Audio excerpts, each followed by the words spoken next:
Hey y'all, welcome and welcome back to my channel. It's me, KiaSimone, and as usual, I've been strolling through the internet, minding everybody's business but my own. And between Jaguar Wright and Amanda Seales, my ass is confused and exhausted. I don't know what's going on, but I'm here to talk about it. I'm gonna tell you right now, I cannot recap Jaguar. I don't know what the hell is going on, but she dragged everybody. I mean every damn body. From the celebrities down to Tasha K. You beefing with Tasha damn K? And Amanda, I watched that damn Shannon Sharpe interview, and she started off fighting for her rights, and I think the interview ended with her shooting her shot. I don't know what the hell I just watched. Now let's get into it. Before we do, please be sure to like, share, comment, and subscribe if you've not already. And of course, I have to shout out my super thanksers. And a few of y'all, I realize I missed y'all last week. Please forgive me. I promise y'all I don't mean no harm. But shout out to Lisette, to Miss Yella Diva, Quintonio, Yvette Greer, About Three Kims, Mari Stanley, and That Twink Shan. I love y'all. I truly appreciate y'all. Let's get into it, even though I don't quite know what we getting into because I'm confused. Now, before we get off into it and really break it down, not that I'm going to break down all 3+ hours of this interview because it was a lot of damn interview. It was just too much for me. It was all over the place. I was exhausted and confused, and I don't know what we talk about. I don't know what the point was. But for me, there were parts where I completely understood Amanda, where I completely identified with Amanda. And then there were parts where I'm like, well, no, hold on, Amanda. This might be what he'd be talking about. So they started the interview off talking about autism, what autism is, and Amanda's autism specifically. I totally related when she talked about going into spaces and feeling this excessive need to make everybody comfortable. When she talked about going into spaces and being keenly aware that you are very different. When she talked about being in especially academic or professional spaces where you're a person who always has a suggestion or an answer, and that is not received well, that's received as you being a know-it-all or you being a show-off. I completely understood. I mean, that's something I had to adjust to in my own personal life growing up, where people don't always want your answer. And even if you do know the answer, even if you're smart, even if you're right, sometimes your intelligence is perceived as arrogance. When she talked about her experience in college where the girls just didn't like her, girls she had never met, and she decided to host a shots night or some shit where they were going to come together, take shots, and get it off their chest. Y'all come tell me why y'all don't like me since y'all ripping my name off the door and all kind of shit. And everybody's reason was something along the lines of, you think you cute, you think you all that, you a show off, you do too much. I totally understood and related to that because I have said for many years, and I will continue to say, if I had $1 for every time somebody told me, you know, I thought you was stuck up, but you cool, or I thought you was one of them girls who think you cute. I do. But you cool. I wouldn't be sitting in front of y'all right now. I'd be somewhere living in the everlap of luxury because I'd be rich. I totally related to all of that. I totally get where she's coming from. Now, this is where it started to get a little sticky for people. It was where Shannon Sharpe asked Amanda how old she was when she was diagnosed with autism and if she always felt like she was different. And when he asked her how old she was, she said, well, what's today? And he said, well, today is Thursday the 18th. And she said, well, I'm 42. It was 42 and however many weeks or months ago. It was kind of a vague answer, essentially to say she was very recently diagnosed. And she said she did always feel different to some degree, and she was able to identify that she was on the spectrum either through watching different TV shows, information she was exposed to, or other people who are on the spectrum that told her that we recognize the quirks within your behavior and your personality. And that is how she came to the awareness that she was on the autism spectrum. She talked about the fact that she was not diagnosed at any point throughout her childhood, but once she came to this awareness, her mom started to look into the symptoms of autistic children and said that Amanda exhibited every symptom she saw. She just didn't know what to do with it or that autism was a thing. But Amanda said her mother still was able to hold space for her and allow her to be herself rather than beating herself out of herself. And she said she does not think that that would be the case if her father lived in the home with her because, one, she felt like he himself was on the spectrum, and two, he was not going to go for her being this precocious kid, as she calls it. She went on to say that she believes her father was undiagnosed autistic, and because he was never seen the way that he needed to be seen, it turned into narcissism. Well, this is the point at which Shannon starts to push back.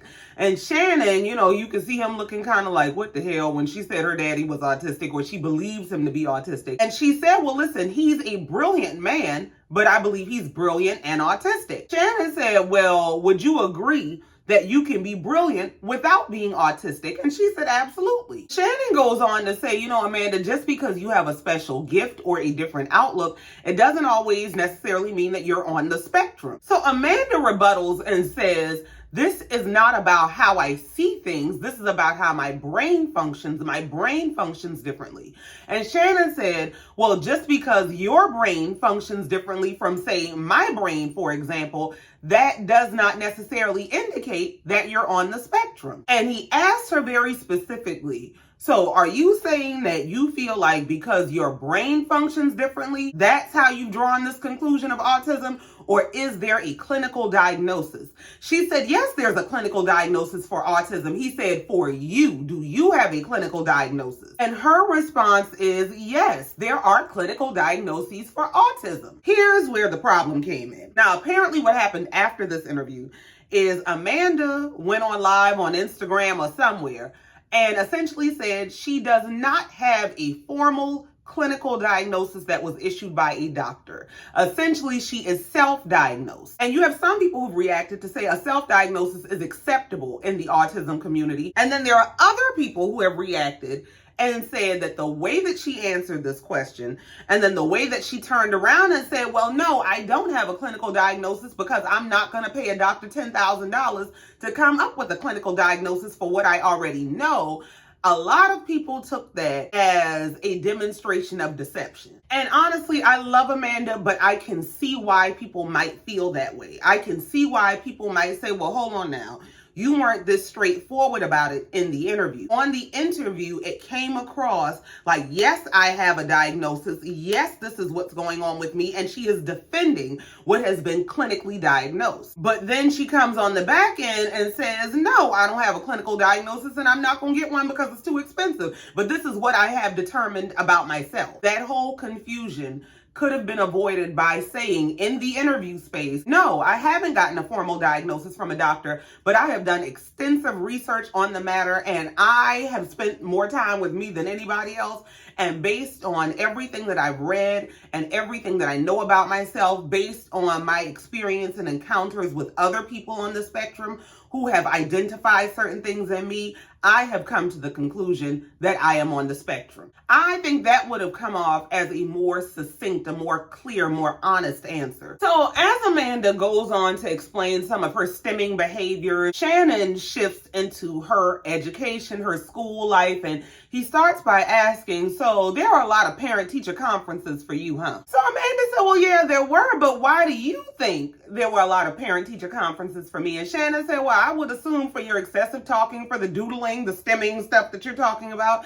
She said, well, surprisingly, no, those weren't the reasons. She said the reasons that I would have to have the parent-teacher conferences are things like Amanda is sticking up for other students. There were teachers that were upset that Amanda was correcting them when they were miseducating the class. So Amanda goes on to tell the story of a teacher that she had that was referring to Aboriginals as Stone-Aged people, and she had to raise her hand and correct the teacher to tell her, no, ma'am, those are not Stone-Aged people. They actually still exist today, and blah, blah, blah, blah, blah. She said she was known for that, and essentially this teacher got tired of that and called her mother to schedule a conference to say that she has some complaints about Amanda. Amanda said, my mama let her know, well, that's interesting because Amanda got some complaints about you. So they have this whole conference, and she said the principal comes in and he's under the presumption that we're here because Amanda talks a lot. And the teacher said, well, no, that's not the case.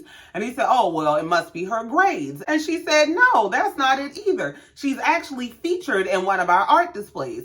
So they asked, well, what is the issue? And the teacher goes on to say the problem is that Amanda is correcting me during class. And Amanda said she, her mom, the assistant principal, and the principal, who were all Black people, kind of let out this collective sigh of, here we go with this racist bullshit. Well, Shannon immediately put on his cape and goes straight into defensive mode. And he starts asking, well, do you think it's that the teacher was offended because she was white and she was racist and you were a Black child? Or do you think she would have been equally as offended if a white child had corrected her? He said, I think most teachers would feel some type of way if a child is correcting them. Amanda said, well, that's not for me to figure out. The case here was, this was a white teacher who was offended that she was giving misinformation and I was correcting her information. Let the record also reflect that this is the same teacher that accused me of stealing. And when the person who actually stole spoke up to say, well, no, Amanda didn't steal it, I stole it, the teacher's conclusion was, well, I think you both need to go to the office. What? And Amanda goes on to explain to him that the setting of this experience was Orlando, Florida, which is a notoriously racist state, in the 90s, with a white educator who was being challenged by the only Black student in her class. So now, for some reason, Shannon is fist up fighting with her about what her experience was with this educator in the 90s. Now, he ain't privy to none of it. He just gonna tell her she wrong. And so as he starts to say, I mean, yeah, you're right, but Amanda stops him to say, you know, I'm trying to understand why at this juncture in this interview, you feel so compelled to defend this woman, a woman you've never met. So Shannon's answer is that he's not defending the teacher, but he doesn't feel like it's a racially based issue. He feels like any adult takes offense to any child correcting them. He said when he was growing up, his grandparents would always tell you to stay in a child's place. So he doesn't think it has anything to do with Black or white. It has to do with young and old. Now, at that point, Amanda just shut down and she just let him say whatever he was going to say. But my thing is this, I have had very similar experiences. I encountered a lady just like her in high school, a lady named Miss Spencer, who was a drama and public speaking teacher. Well, this lady was openly racist. This lady gave us all a public speaking assignment where we had to write speeches on any public figure, but the only two people you could not write about were Tupac and Biggie. Ma'am, what? I remember asking her, so you're telling me that people can write about anybody? That means serial killers. That means the founder of the KKK. That means any damn body. But they cannot write about Tupac or Biggie. And she said, yes, absolutely. I said, so why is it that they are unacceptable, but the founder of the KKK is? This lady told me it was because they offer no real contribution to society or history with that hip hop. Well, we had to learn her something. Not only did I write my speech on Tupac Shakur, I made sure that she understood that his work was being taught in universities that she could not get into. She would say all kinds of, I'm gonna fail you. You're not gonna fail me because I don't do failing work. What I am gonna do is go call my mom and let her know exactly what's going on because I don't have time for her when I get home. It was so bad that, this lady used to call me names. All of the assistant principals were aware of the volatile nature of the relationship that this teacher and I had. And eventually my mother did have to come to the school for a parent-teacher conference. Do you know that when this teacher came in the room, I'm sitting there, my mom is sitting there, the assistant principal is sitting there. This lady came and sat down and broke down into tears. I asked this lady straight the hell up, what are you crying for?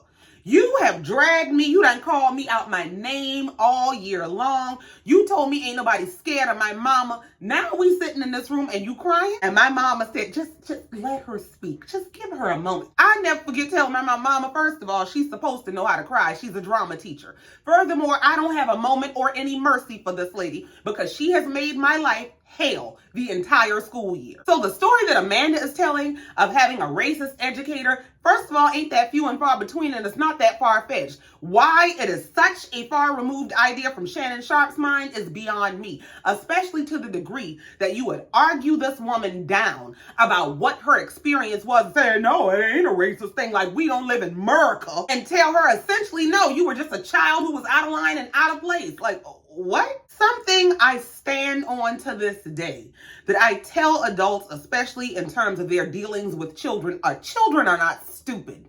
They are not these little beings that become people once they turn 18 or 21 or whatever it is you think. Children are far more intelligent than people give them credit for. Yes, some children misbehave. Yes, some children like to fight authority. Yes, some children can be problematic, or they come from a problematic environment which has impacted their behavior. However, we're not going to pretend that children are stupid, or that this is some made-up experience, or that she was just the problem. Because as sure as racism exists in courtrooms, in boardrooms, and HR rooms, it exists in classrooms. I mean, just think about how many stories you've heard, especially from artists, especially musicians, rappers, people of the sort, who have stories of teachers telling them they'll never be anything. Well, at that point, Shannon realized he done pissed the girl off. She just went quiet, like she ain't got nothing to say in the middle of a damn interview. And so he just said, to hell with it, we moving on. Let's talk about your child acting career. So Amanda goes on to talk about her child acting experience and how she got into it. She went and tried out at some audition just on a whim, and she got it. She said, but they turned out to be racist too.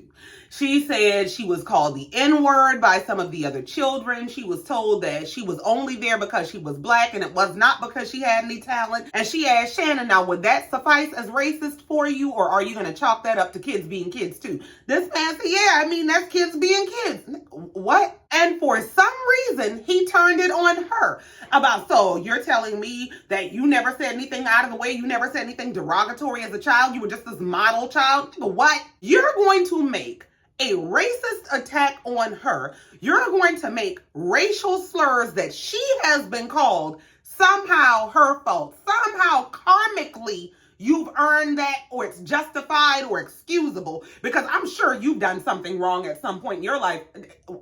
What? And Amanda responded by saying, so would you say that the children who were throwing rocks at Ruby Bridges and the Little Rock Nine, that they were excusable because they were just kids being kids? This man said two things can be true. He said, yeah, it was out of line, it was wrong, but they're also just kids. And I mean, maybe if you had told me these were adults, these were the executives that were saying these things, then yeah, maybe it would be a problem. But I mean, they're just kids. He said sometimes when kids say things, they're just repeating things that they heard their parents say. So essentially, they are being trained to be racist. They are practicing what they are being taught and trained for at home. And you find it excusable until they're legally an adult. As if we don't hear stories of children going into schools and not making it back home at the hands of other children. He said, I mean, they're kids. They don't know it's wrong. Amanda said, well, what about the children who are on the receiving end of this behavior, who know it's wrong? Do they not matter? He said, yes, they do. She said, so if I'm 10 years old and I am receiving from other children being called racial slurs, and I know it's wrong, does it make my experience any less valid because maybe they don't know there's anything wrong with what they're saying? He said, no, it doesn't make it any less valid. She said, all right, then that's what we're here to talk about. We're here to talk about my experience. So what it comes down to is I experienced that. It was difficult for me. I am not here to validate or protect those other people because it's irrelevant. So Amanda goes on to explain her education and that she has a master's degree in African American studies, and that she found it important to go and get her master's. One, because she's aware of the tendency for people to attempt to undermine Black minds, but she also uses the fact that she has her master's degree in African American studies to point out to Shannon that you are sitting before somebody who is a scholar and an expert in race. And so I'm going to suggest to you that you maybe take that into consideration before you try to undermine or rebut my experiences. Shannon said that he's not trying to undermine her, that he's just speaking on his perspective based on his experience, which just might be a different outlook from hers. And he goes on to further display his uninformed perspective when he tries to segue into his next lane of questioning by saying, well, your mom is white. Amanda about lost her. My mama ain't what? This man said, I mean, well, she's West Indian, so do you know anything? about the West Indies? Amanda said, my mama is a black woman from Grenada, which is a very black island. Just what the fuck? Sir, read something, research something, damn. Where he just determined to give her a white parent. He said, well, I mean, she married a white man. She said, no, she did not. This man said, well, you said you started doing white things.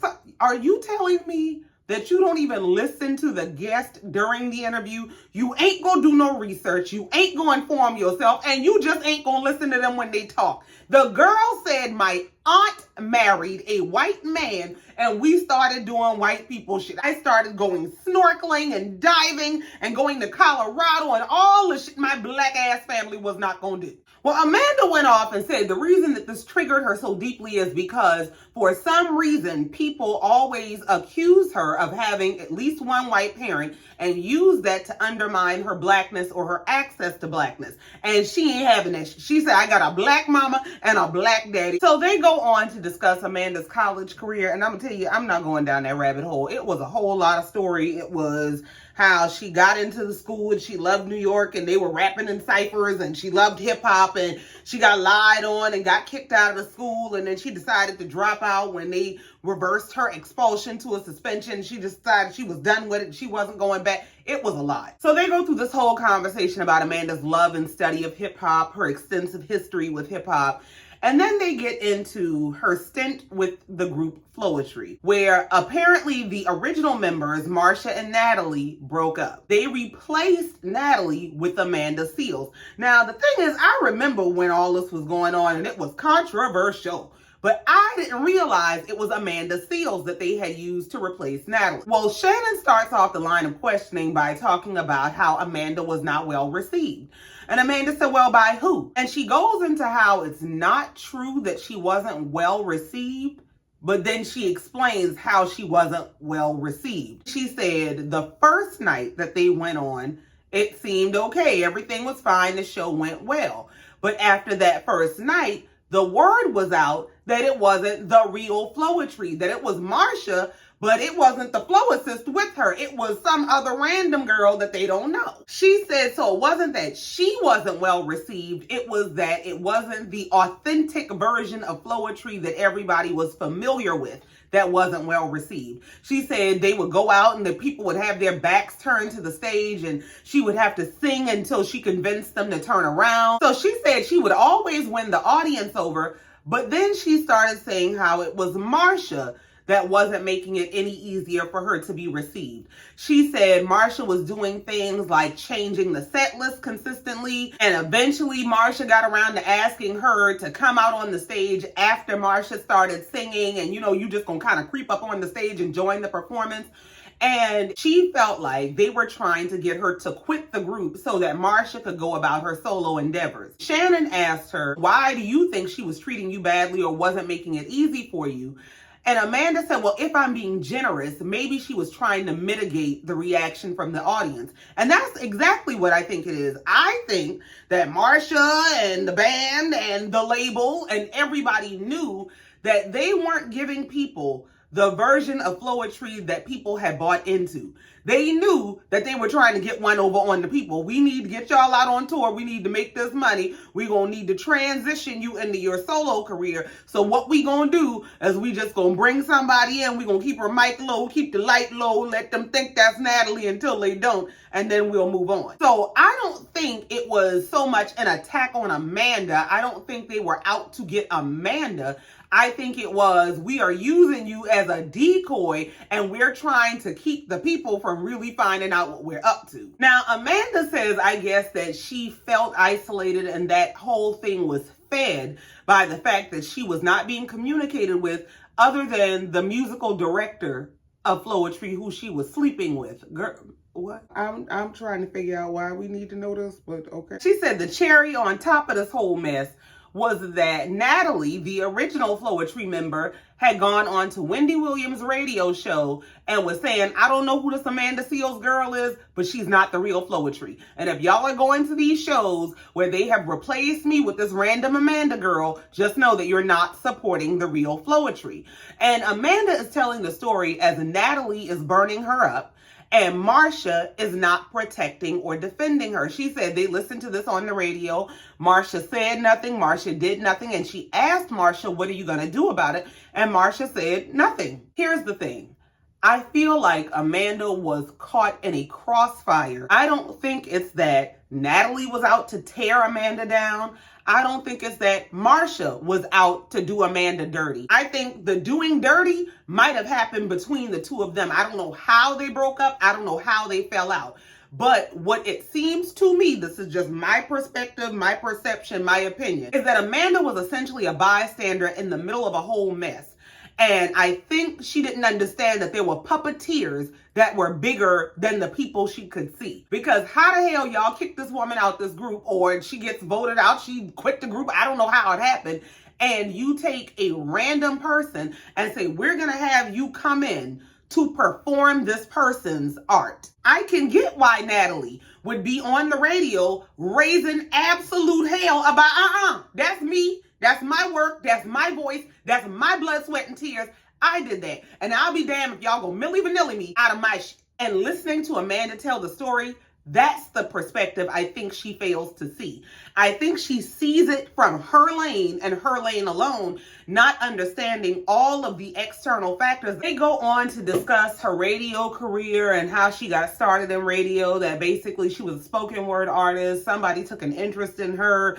They interviewed her and she ended up getting a radio spot on Sirius XM radio. She ends up going into how she got fired from that job, and it was essentially that she had some boss or somebody that she was a direct report to that did not like her, that was in some way threatened by her. He was set out to expose her, child. She said she did everything in her power to try to prove to him that she was a good employee, that she wasn't problematic, that she wasn't a threat. She said once she went on tour with FLoetry, that's when everything hit the fan and it was never cool again. Now, she tells a story about having interviewed Jay-Z for Sirius XM, but it wasn't an interview that was scheduled with her. And that they eventually tried to fire her for interviewing Jay-Z without clearance.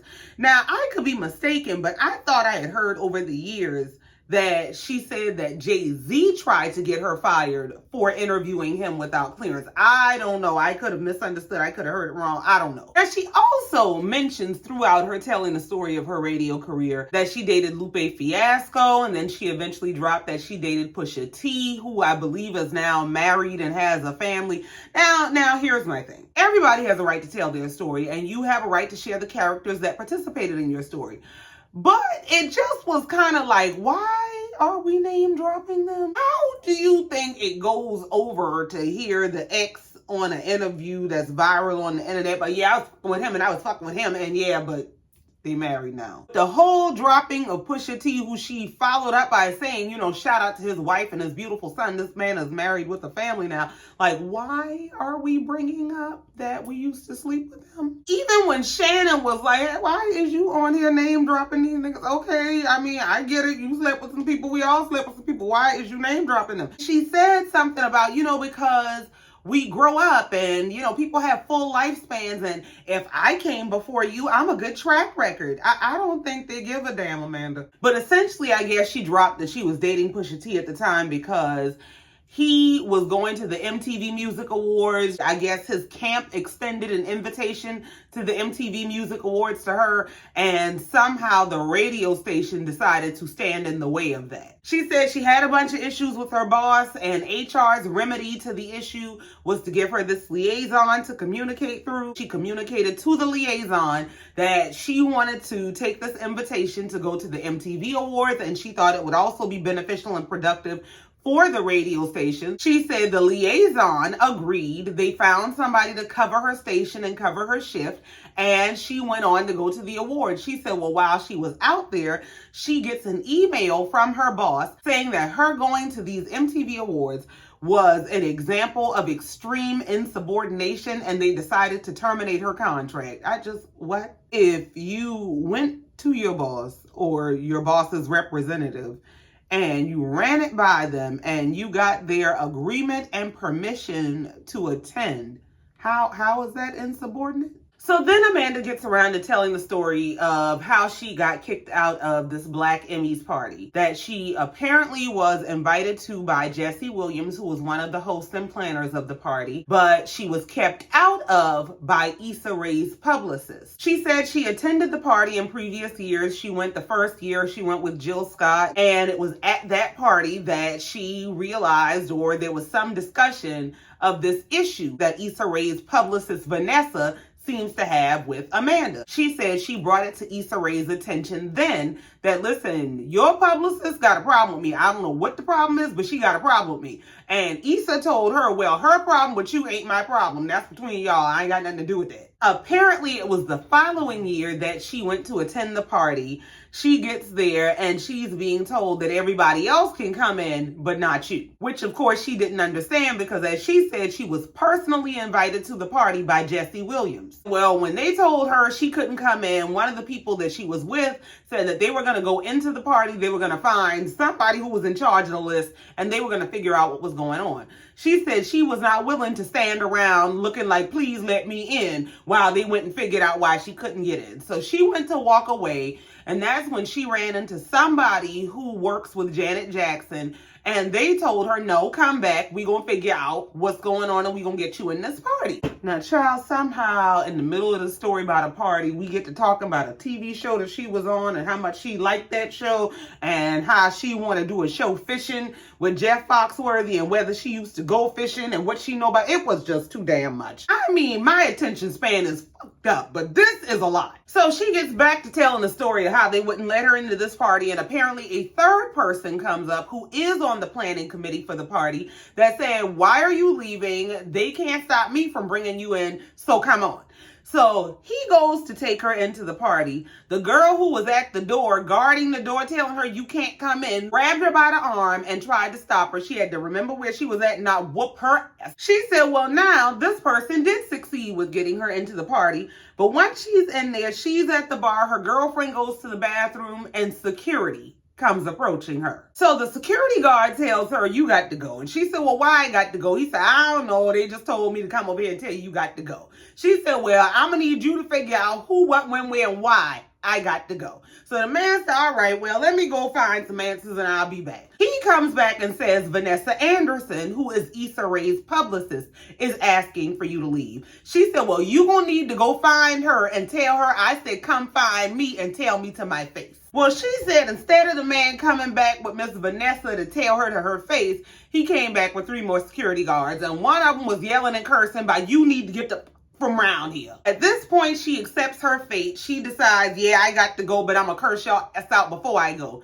So she said she goes to pivot around quickly to give them a good strong you, and they must have thought she was gonna swing on them or some shit. So the white security guard chest bumps her, which now elevates this to an assault because she said she didn't hit anybody and she didn't pose a threat to hit anybody. She said now amidst all of this, the only person who seemed to have her back was the girlfriend that she came with, who was raising hell about what the hell's going on. She said she looked around and she saw a bunch of familiar faces, but none of whom were coming to her aid. She realized we got to leave this party. She's in the back alley crying, waiting on a car to come get her. And that was the night that her and one of her best girlfriends' relationships was solidified, because she said the girlfriend told her, you know, I would hear you telling these stories about all this stuff that happened to you, and I would always think to myself, she must be leaving something out. She said, but I've sat here tonight and witnessed you do nothing but show up to a party that you were invited to only for you to be mistreated. Amanda said, now after this all went down, 2 days later, she gets a call from Issa. And Issa said, listen, I heard what happened. And first of all, I just want you to know I had nothing to do with it. And secondly, would you be open to having a conversation with Vanessa? And Shannon at this point reacts to her telling this part of the story by saying, well, of course you don't want to talk to Vanessa. You tried to talk to Vanessa at the party and she wouldn't talk to you there. And now Issa is calling 2 days too late. Well, that leads Amanda into explaining that she has always made it a priority to protect Issa because she realizes that what Issa is doing is important and a rare opportunity that not many people get to have in this industry. But she is protecting Issa to her own detriment, because now people have spun this narrative that Amanda has placed herself into spaces that she did not belong in, and that's why she had experiences like getting kicked out of this party. She said, but at this point in the game, there have been several instances where she felt like she should have been protected by Issa, but she was not. She started talking about how she has a reputation or has been referred to as being a mean girl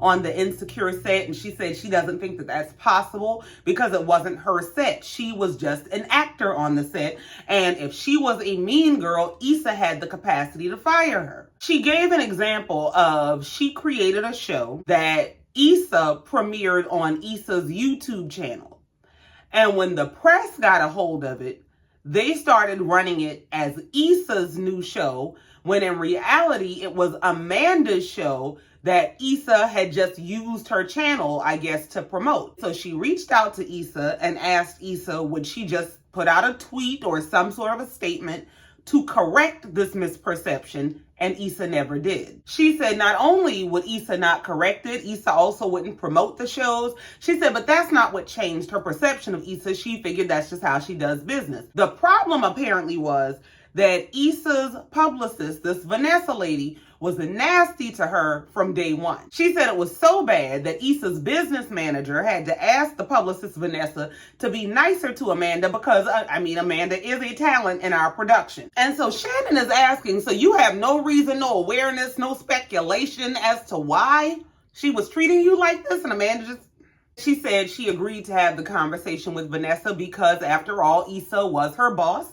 She had to return to work on Insecure, and she knew that she had to play the game. She said, so she agrees to take this call, and the call goes something like this. The lady calls her. She said, hello. The lady said, hey, Amanda, this is Vanessa. So I want to start off by letting you know that nothing that went down has anything to do with Issa, but it was me that had you kicked out of the party. And I wanted you to know that not only was it me that had you kicked out of the party, but the reason I had you kicked out of the party, and it was because I don't like you. She said, well, after she said that, I guess you done let me know I'm kicked out of the party over with. Ain't like I can come back in, and it's because you don't like me. Okay, bye. She said, so she ended the call, she hung up the phone, and the lady calls her back and says, well, don't you at least want to know why I don't like you? Amanda said, no, I don't want to know why you don't like me because I've never done anything to you.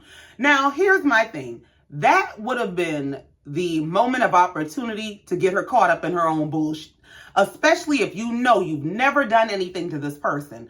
I'm going to let you lay out to me why you have created whatever bias you have against me in your head, because this is a one-sided beef. I ain't never did nothing to you. I ain't got no problem with you. You over there with me stewing in your head. I'm living rent-free and you won't evict me. I don't understand. I don't give a damn. I don't want to live over there. So I don't give a damn about what's going on in your mind. But if you feel compelled to let me know just how you formulate your bullshit, go ahead. Nonetheless, she declined to have any further conversation because she didn't give a damn about her reasons. She said, go tell your reasons to your damn therapist. Shannon said, so let me guess, she called you back again. She said, no, she didn't call me back. She called around and started a smear campaign. She said at this point, the publicist decided she was going to do her job. She was out publicizing the worst reputation she could for Amanda. She was saying how Amanda was in danger of being fired from Insecure, that she got into a fight at the party, that she pissed on the floor at the party. Child, it's a mess. So Amanda said once this done hit the fan and the publicist is out here running whatever story she wants to run, she finally gets a call from Issa to say, essentially, this has been going on for a few weeks now, and I'm just wanting to make sure that this is not going to affect us on set when we're filming. And Amanda said she responded with, well, I'm not saying that it's going to be a problem on set, but I do feel like it's a problem that you don't feel like you need to step in. She said Issa's response is, well, we just have a difference of opinion because this is between y'all. And Shannon's response is, well, how is it between y'all when you want her to step in, but it's not when she steps in on behalf of the publicist to say, listen, are we going to have a problem on set? He said, if that's the case, if you really feel like it's just between those two people, let it be between those two people and let one of those two people initiate the conversation. But when you interject yourself to initiate a conversation on behalf of one, but then tell the other, well, that ain't got nothing to do with me, the math ain't really mathing. She said, well, at this point, it was no longer just an issue between she and Issa. It became an issue between her, the public, and the media. She said she was promoting her book at this time, and she realized how far this story had gotten because the press started canceling on her. She said, well, all that aside, they returned to set. They're shooting for Insecure. And once they're all on set, she said nobody is speaking to her about the issue. Everybody is aware of it, but nobody is speaking about it, and she considers that mean. Well, here's my thing. In fairness, Issa is their boss too. So if they feel like their coworker has an issue with their shared boss, what is their place in that issue? How do they interject themselves into that issue? And she goes on to explain that she had tried during the course of their filming to create community with the other women who were on the set. She said she would have gatherings at her house and invite them. They wouldn't come. She would bring them gifts. They would just say thank you. She would plan retreats. They would tell her they don't want to go. And she goes on to drag some guy from the set who, yeah, the women weren't receptive, but then there was some guy who filmed with them who was only in like 2 episodes, who's apparently out in the internet streets saying that Amanda is not liked by anybody and that's why she wasn't invited to this party. And she goes on to tell a story about how he got somebody pregnant on the set. He wasn't claiming the baby. Everybody was whispering about it behind his back, but then they would see him and, oh, hey, how you doing? She thought that was phony, and she don't do the phony shit. So she took it into her head and heart to pull this man aside and tell him what was being said about him. She said she basically told him the truth of what his so-called friends thought and were saying about him. And that was the same person that turned around and jumped on the internet to get on the We Hate Amanda bandwagon. Here's my thing. I get where she's coming from in terms of the phoniness, because one thing I cannot stand is some fake phony people. That's why I don't have no bunch of people around me, because I can't take the fake shit. I'll be done going off on somebody. I just can't deal with it. However, when you do choose to put yourself in the middle of other people's mess, it kind of make you look a little bit messy. It can be twisted into she don't get along with nobody else on the set, and so maybe she saw this as her opportunity to go get her an ally by telling this person everything that was being said about them. And I'm not saying that that was her intention. I'm just saying how I can see how somebody on the outside, because y'all know I'm an equal opportunity dragger, y'all know I try to look at it from all sides. I can see how somebody from the outside might look at it and say, what was you really trying to do? Well, Amanda goes on to explain that they were 3 weeks into filming when she pulled Issa aside and said, listen, are we not going to talk about this? Because this is affecting my mental health. She said she had to break down crying, talking to Issa. Issa finally said, well, I'm sorry that this has been a terrible experience for you. She said they went into her trailer to have a conversation, and she told Issa, listen, your publicist is trying to ruin my career. And Issa said, well, I don't really think that's true. She said she had to convince Issa that this is what is going on for Issa to finally go have the conversation with her. Now, here's my thing. I get, because she continues to go into some stories about different encounters and issues that she had while she was filming on Insecure. But isolating it to the whole getting kicked out of the Emmys party thing, I understand that the person who initiated her being ejected from the party is Issa Rae's publicist. And I also totally get that Issa may not have been the best in terms of leadership on her production set, because maybe she don't have a leadership background. Maybe she's just an artist and a creative who got picked up, and now I got this big budget and I got this whole set and this whole cast of people, and now I'm responsible for all this. And maybe she didn't know, and that's not to make excuses for her. But my thing is, in terms of being kicked out of this party, though it was Issa Rae's publicist, in the way that Issa is being held accountable, is anybody else also being held accountable? Is Jesse Williams or anybody else who was on the planning committee who knew that Amanda was invited, but also knew that there was a list of people who were not allowed in, when they realized that there was some overlap and we got some of the same names that are on our invite list on our do not let this motherfucker in list, Was there not any question of those people that allowed that to happen? Because I do feel like she was absolutely done wrong. I do understand being in environments where people will weaponize their position or their power simply because they do not like you. I totally get that. But I also just wonder, how is the accountability being dispensed? How are we choosing who to hold accountable? Now, I guess she's giving the bulk of the accountability to Issa because she had this extended employment experience with Issa, and apparently it was a problematic experience, because she goes on to tell a story of how she got in trouble. She was actually reprimanded for calling someone else on the set a revolutionary nigga when they use the word nigga on Insecure all the time. Well, I'm gonna say this because I get where she's coming from. But I think there's a difference in when we're in character and we're on set and we're playing out these roles and what I subscribe to on my personal basis. So maybe when we're not in character, when we're not playing these roles that have been assigned to us, maybe outside of those circumstances, I don't like to be called a nigga. Now, for me, the problem is when people start making all kind of formal complaints and stuff, because just have a conversation. Why can't you just say, hey, don't call me no nigga? Now, Amanda goes on to say how, these different stories that have been running around about her have been detrimental to her career and her opportunities. She said, for example, she was booked to do an event at Howard University, and they ended up writing her to tell her they were rescinding her invitation based on these stories that were out there about her, that she's been accused of attacking Samaria Rice, who is Tamir Rice's mother. She is going on to explain that essentially what happened in terms of Samaria Rice is that her son, Tamir, was killed by police. And I guess in the wake of his death, she was partnered with police or with other organizational bodies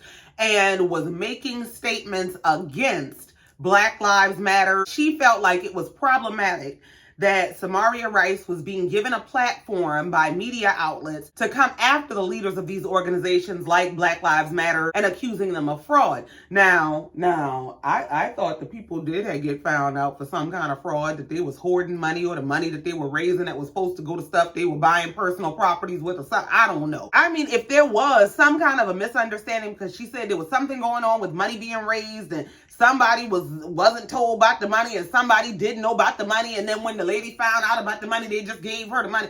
But if there was a whole bunch of rigmarole and running around and scheming and scamming on top of this lady losing her son in such a tragic, evil, unjust way, I don't think it was that far-fetched that she, who is already grieving, who has already been done wrong on the highest level that wrong can be done, I don't think it's that far-fetched that she's questioning everything around her. Even if they are out here spinning a story, let's let this lady have her just due.